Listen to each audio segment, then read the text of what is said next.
This is 9 News. Good evening. In what's being labelled the biggest shake-up to Australia's economic policy settings in a generation, the Reserve Bank Board is set to be stripped of its powers to set interest rates. It comes as the federal government prepares to release a wide-ranging review into the RBA. Here's federal politics reporter Ashley Wick. Treasurer Jim Chalmers will release this review tomorrow. There are 51 recommendations and the government will accept all of them. The changes are significant and the biggest the bank has seen in decades. 9 newspapers reporting the board will be stripped of its power to set interest rates, replaced by a board of monetary policy experts. A separate governance board also set to be established. The review examines all parts of the RBA, looking at things like how the board is made up, the frequency and formulas behind interest rate decisions and how it communicates with the public. We will learn more about other recommendations tomorrow. The government has flagged some will need to be legislated. It's hoping for the opposition's support to tick those off. The many very public faces of Barry Humphries, Dame Edna, Sir Les are balanced by the very private side of his personal life. Tonight, though, there is considerable concern for Barry's health after the 89-year-old returned to hospital following recent surgery. The housewife superstar who became the grand dame of comedy. They've found me a better seat. Barry Humphries underwent a hip replacement last month after a fall in February, but he was readmitted to St Vincent's Hospital after complications. Showbiz insider for the Sydney Morning Herald, Andrew Hornery, spoke to him 3 weeks ago. He was very upbeat at that point. He was very much saying he was on the mend, that he was hoping to take his one-man show back on tour. It's like he's been with us forever, a family of characters. Dame Edna. Hello, possums. Yes, it's me, Dame Edna, and aren't I looking gorgeous? Sir Les and Sandy Stone, a career lasting 70 years. I'm comfortable in my own skin. I am. And you're comfortable in someone else.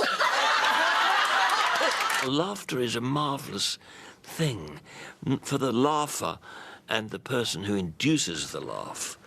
It's therapeutic. According to Barry's wife, Lizzie Spender, he's doing fine.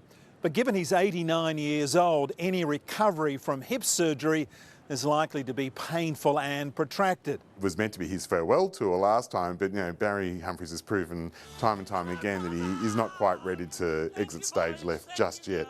Tonight, generations of fans are holding their breath. Barry Humphries is one of the most loved people on the planet, and we send him all the very best. Barry, we want to see you back on stage soon. Mark Burrows, 9 News. And Ruth Wynne-Williams has been at St Vincent's Private Hospital this evening, where we've had an update from Barry's family.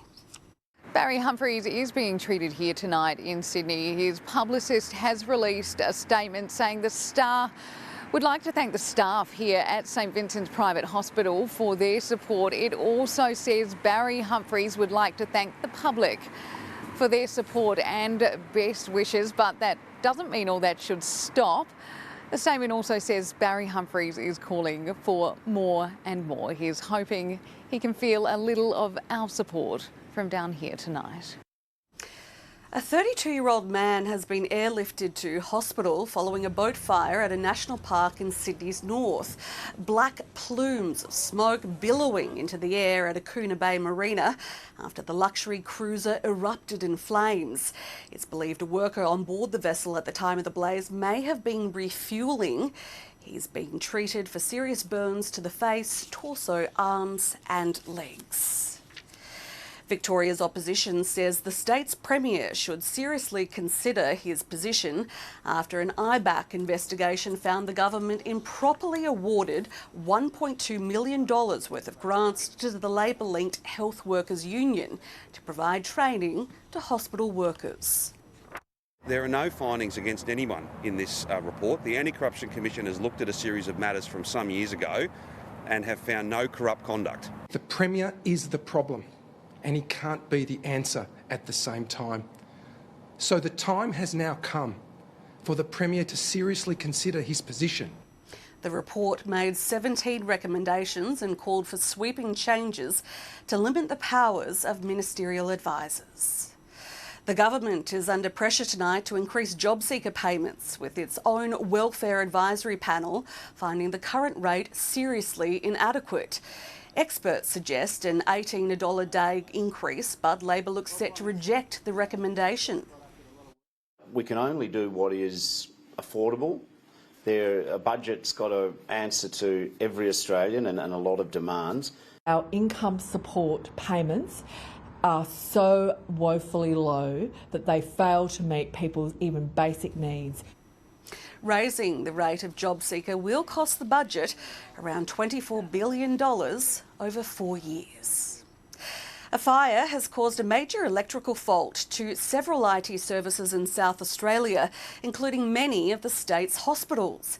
Health authorities now asking those who seek non-urgent care to find it elsewhere, as staff revert to paper and telephones to manage patients.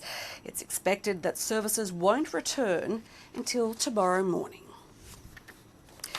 A baby has been returned to their mother after being caught up in a terrifying carjacking near Rockhampton in the state's far north. Kate Lamb has the details. Well, this really is every parent's worst nightmare. In this vision, a mother is packing the boot of her Nissan Patrol when a stranger jumps into her car and into the driver's seat. Now, the panicked owner realises and she tries to stop the brazen thief because her 4-month-old baby girl is sitting in the back seat, but the woman still takes off. Now, she does later realise and returns, demanding that the mother takes her child out. Thankfully, the little girl was not injured, but police say that 2 others were hospitalised with leg injuries after the carjacker crashed into a 16-year-old boy and a 39-year-old woman as she fled the car park for a second time. Now, the suspect had been seen in the Yeppoon shopping centre with a man prior to the terrifying and brazen incident that unfolded just after midday today. And after 4 hours of searching, police did manage to track down the stolen car and have taken a 24-year-old woman and 36-year-old man into custody. Tributes are still pouring in for Catholic priest and social justice campaigner Father Bob Maguire after he died this morning, aged 88. Madeline Spark reports from Melbourne. Well, Father Bob Maguire certainly did dedicate his life to helping people who needed it most. He was a charismatic Catholic priest, but perhaps he was best known for his charity through his own foundation, the Father Bob Maguire Foundation, which was devoted to delivering meals and other comforts to people who needed it most. So news of his passing is terribly sad today, and it did come as an announcement this morning that he died at Cabrini Hospital, aged 88, and those who knew him best say that his health had been deteriorating over the past few months. As you'd imagine, for somebody who's so well loved, there's been an outpouring of grief with news of his passing. Everybody from the Prime Minister tweeting to people on the street who had crossed paths with Father Bob over the years. But members of his foundation say that it's now their mission to carry on with Father Bob's inspiring work. He wanted to create a sense of belonging and a sense of people feeling as if they had somewhere they belonged, because so many of the people he dealt with were highly marginalised, had difficult lives. He wanted to rescue them. Father Bob became a priest when he was just 25 years old back in 1960. He also became a member of the Order of Australia about 3 decades ago for helping homeless youth. So he certainly lived an incredible life and leaves behind a huge legacy. Final preparations are underway tonight for a total eclipse in Western Australia. The solar show tomorrow will turn day into darkness for 62 seconds. Reporter Jack Hahn is following the story live from Perth for us. Jack, tell us, where is the best vantage point to watch the show? Well, that's a very good question, Ellie. Good evening to you. There'll be several viewing locations right across Perth, like the SciTech Discovery Centre lit up behind me, where you can see the eclipse and also live stream the action from the best vantage point. That is 1,200 kilometres north of Perth in a tiny town called Exmouth. The coastal community is expecting 100% totality. What does that mean? Well, that's basically when the moon fully covers up the sun. That will be 62 seconds at 11:29 tomorrow morning, turning day quickly into darkness. Thousands of scientists as well as travellers have flocked to the outback town to get a glimpse of this incredibly rare solar show. But of course, when everyone's looking up at the skies, you're certainly banking on clear skies being there, and thankfully nothing but sunshine is on the forecast, and everyone will get a slice of this eclipse pie no matter where you're watching us tonight. Darwin will see 80% totality, 21% for Adelaide, 16% of a show in Brisbane, just 10% in Melbourne, and sadly for you, Airlie, just 9% totality in Sydney at 1:29, but no doubt it will be well worth a watch. You've got the best seat in the house, Jack. Thank you. As Ramadan comes to a close, worshippers have taken to the streets of Sydney's west tonight to perform the Taraweeh evening prayer. Marking the holiest month on the Muslim calendar, for 1 hour, a hush fell over the 7,000-strong crowd gathered at Lakemba.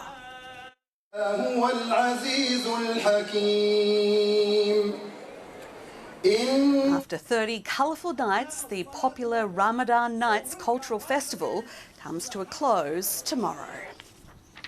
Okay, in the news ahead, 5 people arrested over an Adelaide man's kidnap, torture and murder.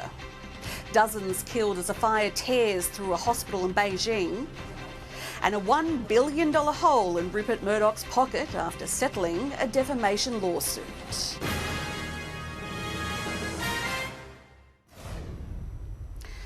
Four men and a woman have been arrested over the alleged kidnapping, assault and murder of a South Australian man. Beth Excel has more.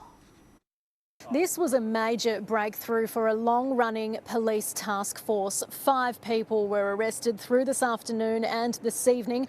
They are 4 men and 1 woman. All but one of them were taken by detectives from prisons where they were already being held on other matters. One man, a 32-year-old, is facing a murder charge. The others are tonight going to be charged with unlawful detention or causing harm. This all relates to the murder of Robert Atkins. He was first reported missing in January 2021. Police now allege he was held captive over 8 days in November 2020, during which time he was held against his will and tortured. During that period, he was subjected to a number of physical assaults, and he was then last known to be alive in the mid-north on the 16th of November, and on that day we believe he was murdered and subsequently buried in the mid-north. Now, the same police task force named Southern is also still investigating the murders of 2 other men, Jeff Mundy and Trevor King. But those who have been arrested in relation to Robert Atkins' murder are all expected to face court tomorrow.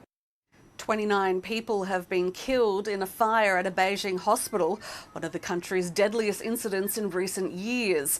Dozens were forced to evacuate, some captured using knotted blankets to escape from windows. It's believed sparks generated by renovation works ignited the blaze. 12 people have so far been arrested, including the hospital's director. More than $1 billion. That's the price Rupert Murdoch has paid for the damaging lies his Fox News station broadcast about Dominion voting systems in the wake of the 2020 US election. It's one of the biggest defamation settlements in American history. An army of lawyers emerging with a $1.2 billion victory. The truth matters.